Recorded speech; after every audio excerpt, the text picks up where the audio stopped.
السلام عليكم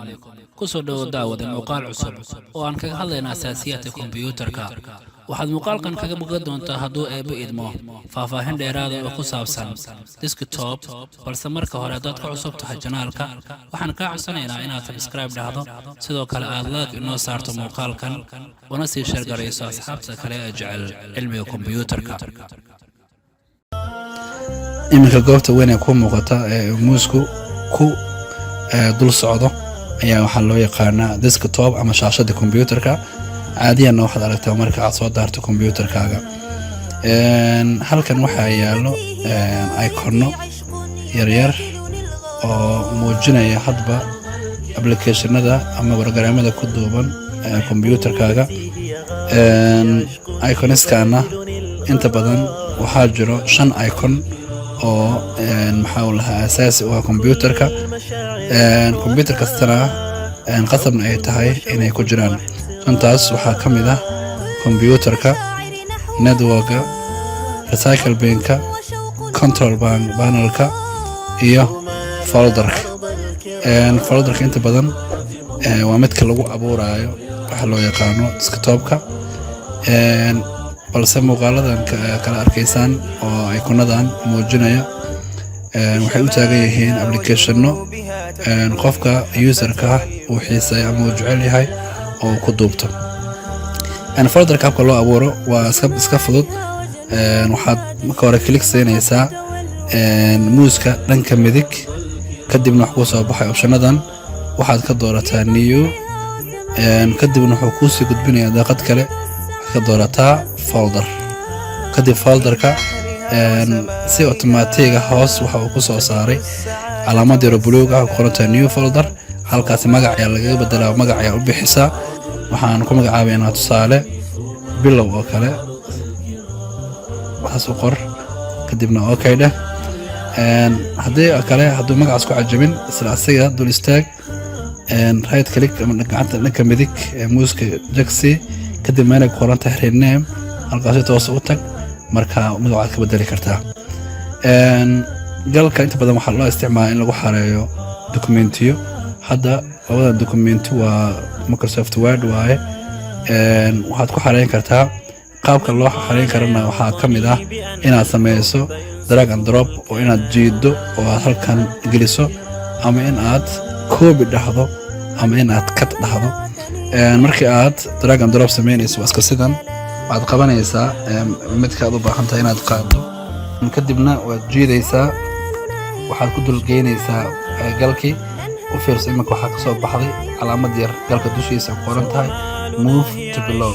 macnaha dokumentigan waxaad geysaa bilow u dhaqaajiyo oo halkaas geey markaas waa sii daynaysaa si toos ah iminka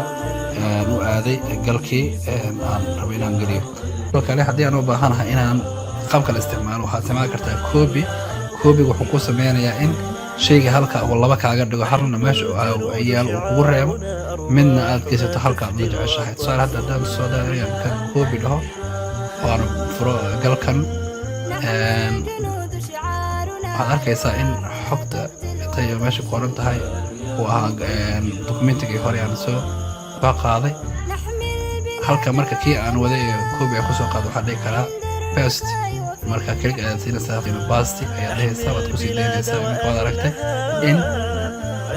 waxaa dokumentiga labaad uu soo qaadmay halka dokumentiga hore ku haray shaashada haddana waxaa la isticmaala wax loo yaqaano copy ayaan u baahanahay delete ayaan dhihi karaa waana tiri karaa kan labaad sidoo kale right click si kadibna waxaad ka doorataa meel qoran tahay delete ama tir kadibna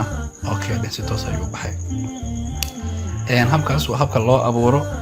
folderka ama galka loona soo geliyo xog dokumentiyada saddex qaab loo soo gelin kara saan u sheegnay inaad sameyso drag and drop soo jeedo oo geliso move ku dhahdo ama inaad copyayso ama inaad cut soo dhahdo kadibna aad maxaa ku sii dayso maxaa gal gudihiisa cut iyo copy farqiga u dhaxay copy waa in xogtaada laba laga dhigo balse cut waa in xogtii laga soo qaado goobta ay taalay lana geeyo qayb kale si toos ah meesha qaybta kaga soo guuraysaa hadda kana ku tijaabino alla saaro right click sii kadibna cut dooro iminka si toos ay shaashada kaga bixi doontaa waxayna aadi doontaa meeshaan u wada oo ah gudihiisa sida caadiga ah right click sii kadibna paste leh kadib hadda xogtii si toos ay kaga soo baxday shaashada computerka halkan ay isma kala tiilay asal u soo gashay folderkii ama galkii aan abuuray marka waa ka farqa u dhaxeeyo copy iyo cut copy xogtaada ay ku maqadisaa halka cutna xogtaadii si toos ah ay u soo qaadayso una geynayso meesha aad jeceshahay haddii aan usii gudubno qaybaha kale ee desktopka waxaa ka mid ah haddii aan halkan meel intaad imaato right click siiso qaybtaas kale waxaad ku aragtaa viewgan qayb badan ayuu leeyahay kan ugu horeeyo kale large icon waaye haddii aad ku dhufato dhammaan iconada ka daaran shaashada computerka waxay noqonayaan kuwa aad waaweyn tusaale aan fiirino iminka waad aragtaa inay ballaarteen marka cabirka ayaa halkaas laga sameeya inta badan kan waa large kan labaad waa medium iska dhexaad waaye sida kii hore aniga isaarnayo kale ka saddexaad waa small icon yar laga dhigaa aad u yar waa kan afraad waa arrange auto arrange macnaha waxay tahay si macnaha automatic ah habay galalkan isku nidaami oo si maxaa ula habaysan u saf haddii aan tagta ka qaado waxaan awood u leeyahay soo dooranaysaa themeskii kadib waxaad ka sii dooranaysaa desktop icon settings kadibna halka tagta aad ka qaadayaa tag ku soo celinaysaa kadibna dhammaantood waxay ku soo noqon doonaan desktopkii oo halkoodii ayay ka soo muuqan doonaan wali markaan ku noqono shaashada waad aragtaa hadda in dhammaan ay soo laabteen waa kan computerkii networkii recycle binkii iyo control panelkii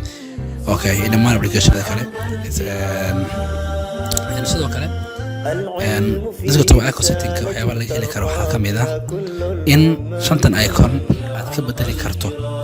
sawirada iminka saaran okay hadda haddaad u fiiriso computerka waa calaamadaas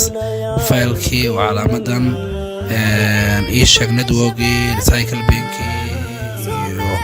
maxaa u lahayay control panelkii haddii iminka aan rabo inaan bedelo computerka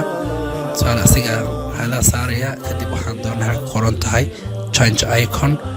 kadibna waxay soo bixi doonaa icon fara badan waxaad ka dooranaysaa midkii ku qanciya aniga hadda tusaale waxaan rabaa inaan tijaabiyo midkan ay saaran tahay calaamada crosska oo casaanka ah waan ku dhufanayaa okay aad leedahay kadibna okay ayaa mar labaad leedahay iminka fiiri shaashada dultag waxaadna arkaysaa isagii oo waxaa u lahayay saaran tahay calaamada casaana taas macnaheedu waxay tahay inaad bedeshay iconkii lagu yaqiino computerka oo aad u samaysatay icon cusub oo adiga aad leedahay haddii aad jeceshahay inaad dib u soo celiso iconkii asalka ahaa defaultiga lagu keenay computerka waxaad ku laabanaysaa marka desktop icon settingska kadib waxaad dooranaysaa computerkii kadibna waad bedeli kartaa change icon aad samayn kartaa balse haddaad u baahan tahay inaad si automatic kugu soo noqdo iconkii asalka ah ee computerka uu ku yimid waxaad dooranaysaa qaybtan ay ku qoran tahay restore default ayaad tigsiinaysaa wadarta iminka inuu soo laabtay kadib waxaa leenahay okay hadda fiiri wuu soo noqday computerkii waad aragtaa insha allah marka waxaan jeclaystay inaan halkaa kusoo gabagabeeyo xogta kooban oo ku saabsanayd qaabka desktopka uu shaqeeyo shanta ikono maxaa u lahaye computeradu ay leeyihiin qaabka loo soo saaro qaabka loo khariyo qaabka loo abuuro fayl qaabka xog loo soo geliyo adoo isticmaalaya saddex habsi aan u soo aragnay copy cut iyo drop waxaan idinku dhaafaynaa sida ay nabadgelyo wasalaamu calaykum waraxmatullaahi wabarakaatuh